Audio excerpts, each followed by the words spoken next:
Hey guys, just a heads up that today's video is probably gonna look a little weird. I'm gonna have to Frankenstein it together in editing because I was having all kinds of issues with lighting and then my mic's dying.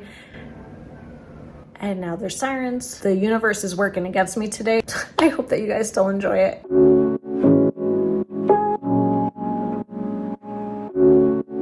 Hi guys and welcome back to Becca Does Stuff. If you're new here, my name's Becca and I make videos about low waste intentional living, clean and organizing, and much more. So I know I talk about a lot of products that are eco-sustainable swaps that I enjoy and I believe in. If you're able to implement them into your life, that's great, but you can't buy your way into zero waste. That just doesn't make any sense. I believe that the solid foundation for any sustainable lifestyle starts with habit changes. So in today's video, we're going to go over 10 sustainable habits that you can implement into your zero waste life. Number one on my list is to fill just enough water in your coffee pot or tea kettle that you need. Don't overfill it. I used to be guilty of this back in the day when I was a coffee drinker. I would make about a half a pot of coffee, but I would only drink a cup or two out of it, and then the rest of the coffee would sit in there all day, get burnt and gross tasting, and then end up down the drain. Why does it smell like burnt coffee in here? I don't drink coffee anymore, but I am drinking tea, and so when I fill up my tea kettle, if I know I'm only gonna have 1 cup of tea, I fill up enough water for 1 cup. Number 2 on my list is just to ask for no utensils, no napkins, and no sauce packets when you're going out to a restaurant getting takeout. If you're going through a drive-thru, I know there are some restaurants that they just love to load their sauce packets in there. So just let them know in advance that you only need 1 sauce packet and no utensils or what have you. If you're calling a restaurant for pickup, you could even go a step further and say, hey, I'm bringing my own bag. No need to give me a bag. Number 3 is to ask for no receipts. A lot of people in the zero waste community like to ask for no receipts because, as we know, receipts are not just paper, they are lined with plastic and therefore cannot be recycled.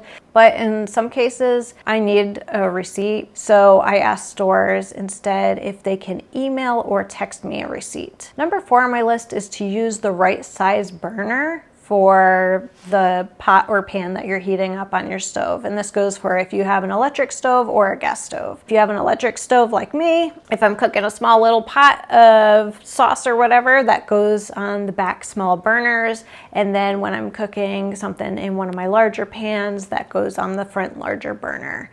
I don't want to use the extra energy trying to heat a pot that's too big or too small. And if you have a gas stove, just be aware of the flames. Make sure that they're not going out around your pot and scorching the sides. Keep them smaller and underneath your pot. Number 5 is to check with your local municipality to see what you can and cannot recycle and if you're even recycling properly. I found out a few years after living here that my local recycling facility takes aluminum foil as long as it's clean. With aluminum foil. And they also take Tetra Paks, which I thought was amazing because that's a mixed material. And as you know, most of the time mixed materials cannot be recycled or not very easily, so a lot of facilities don't accept them. Also, you might want to make sure that you're recycling your products properly. Let's say you have a soda bottle. You might be able to recycle that plastic soda bottle, but not until the outer label is removed because that's a mixed material. Those are 2 different kinds of plastics. Number 6 on my list is not to overuse your household products, your household cleaning products, I should say. So let's say you've got your all-purpose countertop kitchen cleaner. If you cake on a bunch of that on your counter, you're just gonna have to use more water to rinse away all of that cleaning solution. When in actuality, you probably only need to spray a little bit, let it sit for a minute or 2, and then wipe it off. By not overusing your cleaners, not only are you saving resources and saving money, but you're also saving water because you're not having to rinse off that surface repeatedly. Peter's gonna vacuum up the soap suds in the dining room. Number 7 on my list is to clean out your lint trap in your dryer. This is not only a safety concern, but it can also help save you energy. So yes, if your lint trap is full, you can cause a fire. So number one, make sure you're not causing fires in your house. Fire bad, remember? And number two, just go ahead and clean it out so that your dryer isn't having to work overtime to get things dry. It will work more efficiently if that's cleaned out. And I also heard that the lint from your dryer can be used as fire kindling. So if you're somebody who has like a wood burning stove in your house, or you go camping, maybe save it for that. Please, I cannot stress this enough.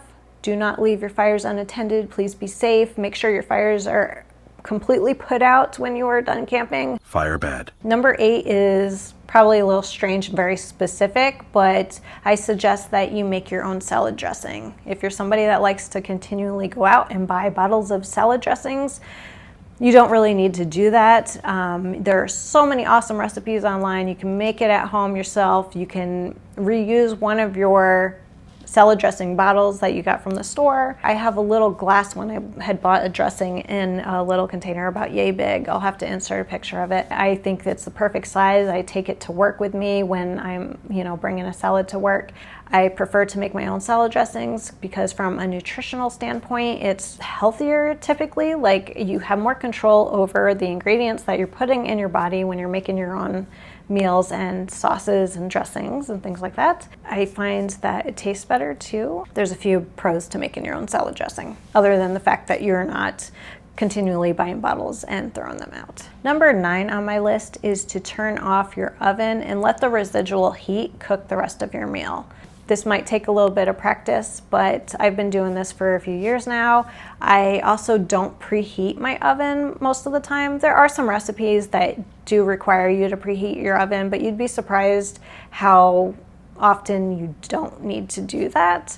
So I rarely preheat my oven. I just put the food in and then turn the oven on and I let it cook, and when I see that it's like getting close to done, I turn off the oven and I let the residual heat cook it the rest of the way. Another thing that I do, which is number 10 on my list, is to use your toaster oven instead of your large oven. If you're making something that's not huge, why not throw it in your toaster oven if you have one of those, instead of heating this huge oven for a dish that's like this big. It uses less energy and you're not getting your house super hot when you don't need to, when you can just cook it very efficiently in the little toaster oven. And that is it for my 10 sustainable habits that you might not have thought of. If you guys enjoy content like this, let me know in the comments below.